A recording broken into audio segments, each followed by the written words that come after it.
So hello everyone. Today I will present my work for calculating some sustainable urban development indicators for Great Britain in this case from 2001 to 2016. So in this talk I will talk about the context of the research, then the overall methodology and the data that we are using for calculating these indicators. Then I will show some results on the spatial and temporal structure of the urban sustainable indicators for Great Britain that we have calculated. And then I will just have some concluding remarks. So first of all, let's talk about the urban sustainability. So urban areas accommodate more than half of the global population, and is forecasted to concentrate more than 2/3 of the global population in the next 30 years or so. So this trend of urbanization has shown and is gonna show is expected to show some effects in economic growth, in development, and the changes in the spatial organization of population and land use. So some of these effects is urban sprawl that we can see in many cities, especially in the US and in the mega cities in general around the world. So this urban sprawl associated with city expansion that is poorly planned. We have low densities in many cases. The development is associated with higher use of cars. There is a spread out of these cities over a large amount of land. There are long distances between homes, shops, and workplaces, and there's high segregation of residential and commercial land uses.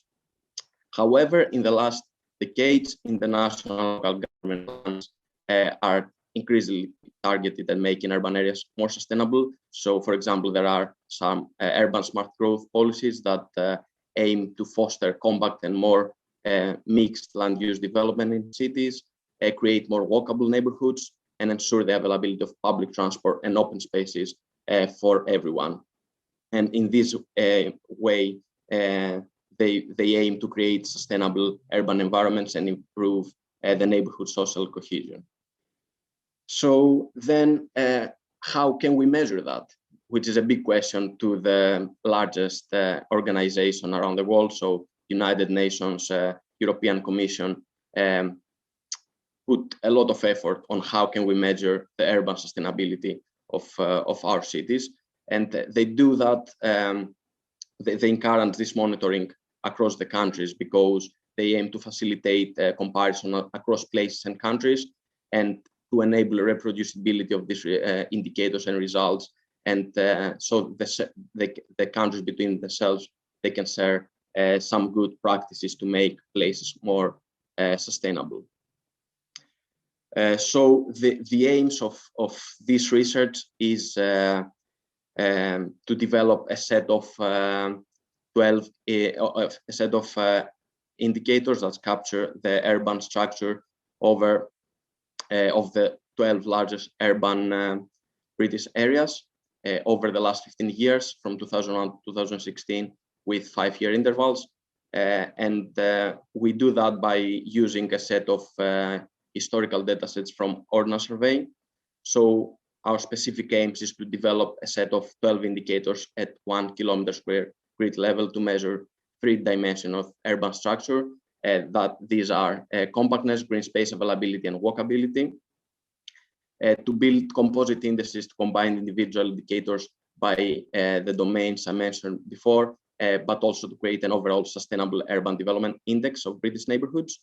And finally, to establish this spatial and temporal structure of changes in urban fabric to identify patterns of redevelopment or decline. So a little bit about the data we used. So mainly from Ordnance Survey, the mapping agency of Great Britain. So we used their product, which is the OS address point database that provides information on residential and commercial addresses for 2001, 2006, and 2011. Then we use the most updated data product, which is the address base, which is similar for 2016. And we use also the OS master map topography layer that provides information on polygons about building footprints, green space, roads, and paths. So in this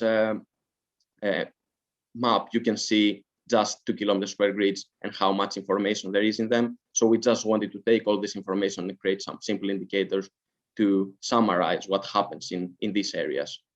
So to do that, this is the methodological workflow that we had.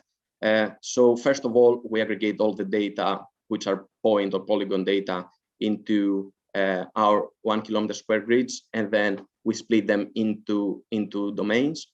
So we'll see in the compactness domain, we have the residential, commercial, and total address points for each grid and their built up area using the built-in footprints. Then we have the green space, which is the private green space, the total private green space in each grid, the public green space, and then the lagged variable, which is the average green space in the grids, in the surrounding grids. And for the walkability, we consider the areas occupied by paths, sidewalks, and roads, as well as the lagged, as I said before, for the public green space, so the average surrounding cells, path area, and sidewalk area. Then to calculate the domain scores, we used we used equal weights for each indicator for each domain. So 25% for compactness, we go ahead 4 indicators, then 33% for green space and 20% for walkability. And then when we had these scores and we ranked the scores, and then we used we created the composite sustainable urban development index, again with equal weights. And we did that equal weighting system because there wasn't any theoretical justification for using different weights and put more weight in any particular domain or indicator. But we have done some sensitivity analysis that shows that the grids don't really change much when we put different weighting schemes, which seems that our results are quite robust. So one last thing to say is that all of these indicators, they are in the form of a score, but then we rank these scores and we split them into deciles to have the relative ranking of every grid. It's so got 3 minutes to go. Yeah, some results here. So in the right side of the slide, you can see a QR code that you can see the maps that I couldn't put here. But here we can see on the x-axis of these graphs the deciles of the Sustainable Urban Development Index, which is the composite index, and then on the y-axis is the percentage of cells within each urban area that belongs to each decile. So first of all, we see differences in the best performing decile, which is the first decile. So Edinburgh, London, and Newcastle have around 15 to 20% of their neighborhoods in 2016 in the first decile. On the other hand, if we see Birmingham, Southampton, and Leeds, they have not more than 7% in the first decile. So we see big difference in our urban areas in the UK. On the temporal aspect that we can see all these lines is that we can split our functional urban areas in 4 groups. So there are urban areas that don't change, like Birmingham, Bristol, Glasgow, and Southampton. There are some others that slightly decrease the share of neighborhoods best performing decile, like Edinburgh and Leeds. Some that they decreased more considerably, like Newcastle and Sheffield, and some of them that they increased the share of best performing decile, like Liverpool, Manchester, London, and Nottingham, which may be due to some regeneration patterns. And finally, we created this analysis. So we wanted to examine the time and extent of changes in local urban structure. So we created a typology that captured this long-term trajectory of neighborhood change. So we performed K-means analysis to identify distinct classes of neighborhood change.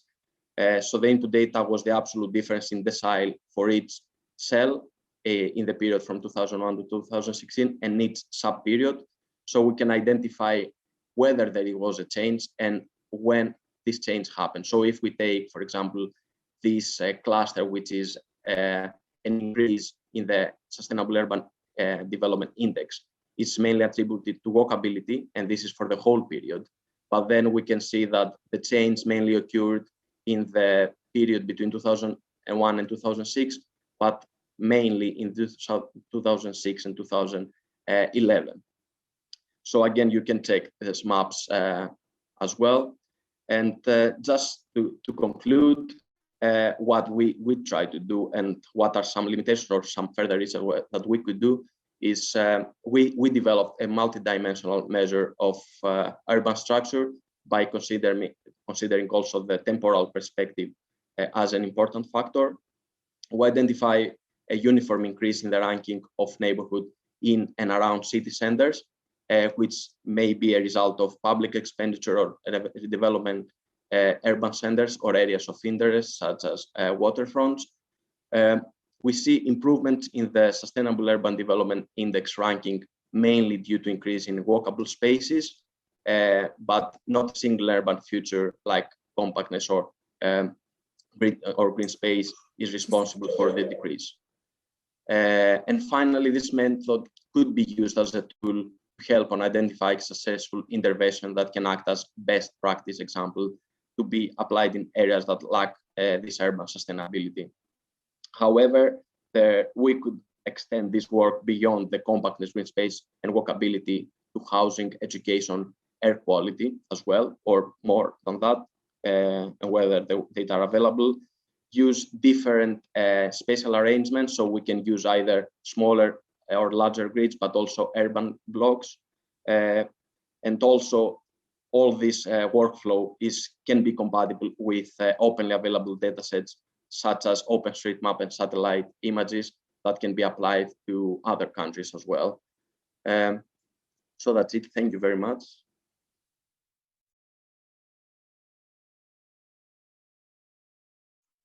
That's great, thank you. It was really interesting. You've got a couple of questions, I think, in the chat and in the Q&A function. First, Nick asks, how do you see these SUDI being used? Yeah, so the reason behind that was we wanted to develop some simple indicators that can be used as a guidance. So it can be used as results for the UK or in Britain to compare places between each other. So it can be used by local authorities to see what happens.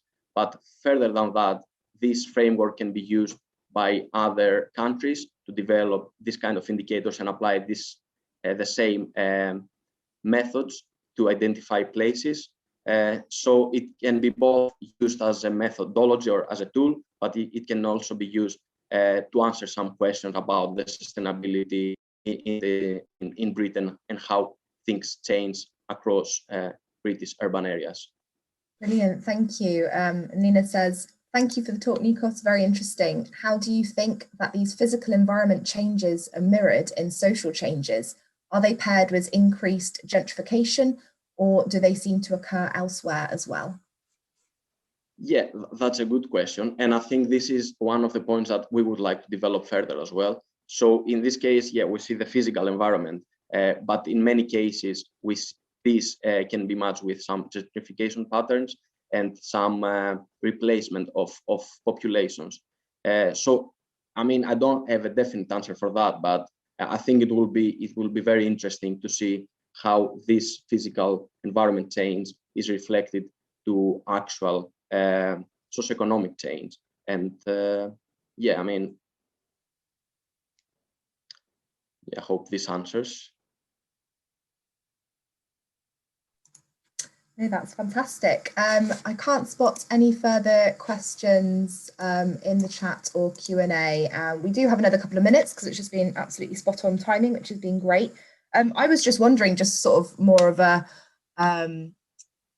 UK government perspective, what are your thoughts on the most recent planning white paper? So obviously they're kind of trying to roll out a lot of housing development very quickly and focusing on urban areas, but what would maybe your key considerations or recommendations from this study be for, you know, sort of considering these key elements of kind of walkability and green spaces kind of in practice? Yeah, I think that's the problem that with, you know, very quick development plans that may not be that sustainable. So I think by using tools or use this kind of tools as best case examples. I think local authorities or governments at the higher level see what has worked in other places and try to adapt their plans on this direction and see what happens in places that did they become more sustainable, and why did they become? Is it because they have more green space, more walkable spaces, and try to adapt their plans in that way? I think that this is a way to go forward and create more sustainable areas in the UK overall.